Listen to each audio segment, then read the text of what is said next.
who's doing stuff the right way, right? Mekhi Lemon, I gave him and Walker Lyons a shout out the other day because on our summary report cards from the strength staff, they were some of our guys ranked that scored the highest. And that means they're living right, they're doing something to separate themselves from the rest of the pack. And I'm just super excited for the fall that Mekhi's about to have.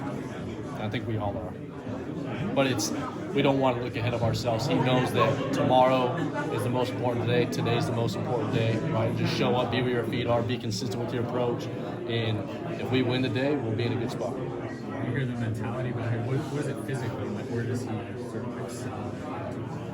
He's a complete receiver. He can play inside, he can play outside. He's got short area quickness. He's got long speed. He's got some of the best hands I've seen. He's got the ability to separate from the defense. He can return. So there's not many questions you can't answer when you're looking for a receiver. You have two guys like him and Jacoby that have sort of dominated off-season talk. Do you prep them for like, hey, you guys maybe double like constantly and fight through that and that sort of thing if it doesn't come? Yeah, I mean, those are always conversations that you'll have with the guy. But they're not naive to some of that, right? They're going to know defense is going to try to take them away, but it's our job. And we work for one of the best offensive minds in college football, and so we'll have no problem getting these guys open. I got to talk to you in the spring. I know you're excited for recruiting and recruiting places like USC. How's the last couple of months been going? Has it been kind of like what you expected? It's been great. Just spoke with some other guys over there just about the impact that our front office has had, and guys like Chad Bowden. And I work with Max Stineker. He's my right-hand guy when it comes to inside receivers and tight ends evaluations, and just how diligent they are with their communication plan, their evaluations. We always have a direction on where we want to go, and so when you have that from the head coach and the GM, it makes our life easy as position coaches because we can focus on the prospects we want to recruit, we can focus on coaching the guys in our room, and so when everybody's on the same page and seeing eye to eye, it makes things a lot easier.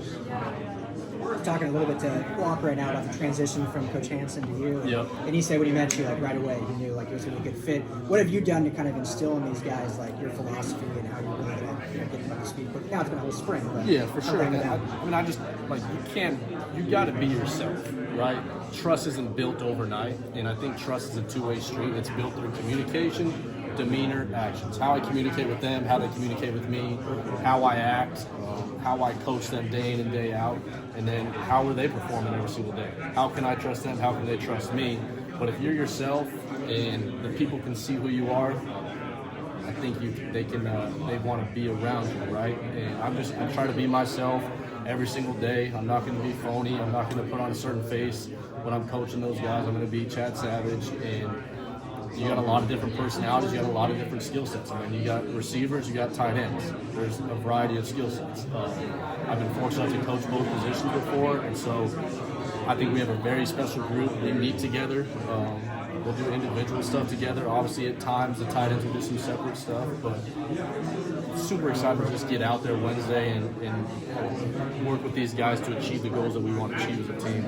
I kind of asked you in the spring, but how do you blend those two together? Inside receivers, tight ends. The body types are so different. Sometimes the route tree, but at the same time, they do a lot of similar things. Yeah, and I think there's so many variations in our offense where a guy can play inside, a guy can play outside. When the guys are flexed out, a lot of the coaching points are the same. When the tight ends are in the core, or they got their hand in the dirt, obviously the coaching points will be different and more focused, but I got to coach them up, right? I'm the tight ends coach, I'm the inside receivers coach, and so I'm not going to allow one position to get the short end of the stick just because I have two position groups, right?